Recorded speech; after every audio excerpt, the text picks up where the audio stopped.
voulez bien avec cette victoire peut-être historique de Boris Johnson, en tout cas impressionnante dans son ampleur, puisque depuis les grandes années Margaret Thatcher, jamais le Parti conservateur n'avait obtenu une telle majorité à la Chambre. Et Boris Johnson, à la fois Premier ministre et patron du parti, ne gâchait pas son plaisir hier, tout en restant égal à lui-même.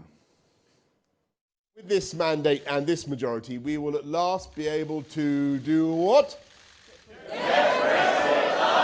You've been paying attention.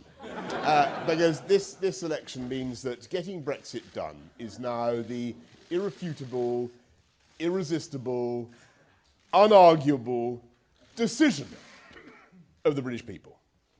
And with this election, I think we put an end to all those miserable threats of a second referendum. Guillaume Bernard, cette victoire de Boris Johnson, alors même qu'il avait, on va dire, les milieux dirigeants contre lui, un peu au sens large, hein, à la fois les principaux dirigeants de l'Europe, qui étaient plutôt opposés au Brexit, les milieux d'affaires, quelques huiles de son parti d'ailleurs, comme l'ancien Premier ministre John Major. Qu'est-ce que c'est? C'est une victoire du populiste ou pas, ce scrutin d'hier? Moi, je veux bien que vous le qualifiez ainsi. C'est tout simplement la confirmation qu'il y a une opinion publique britannique qui est favorable effectivement au Brexit, alors que depuis des mois, on nous expliquait qu'il s'en mordait les doigts et qu'il voulait revenir sur cette décision qui aurait été prise sous l'influence de Farage.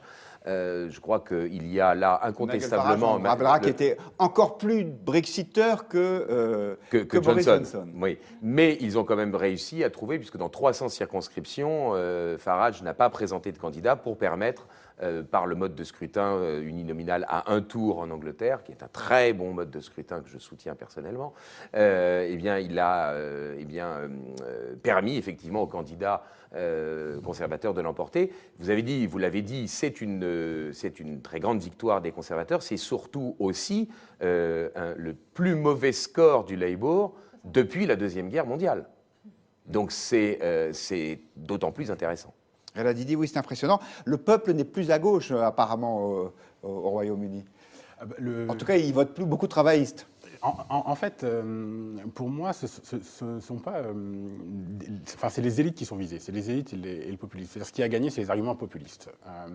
Et là, ça nous renvoie à ce qui se passe en Angleterre, bien sûr, pour le Brexit. Donc là, on vient de confirmer que les Anglais étaient plutôt pour le Brexit, avec l'écho fait aux États-Unis. C'est-à-dire que je pense que ça vient faire aussi écho à l'élection et à la prochaine élection américaine, avec un candidat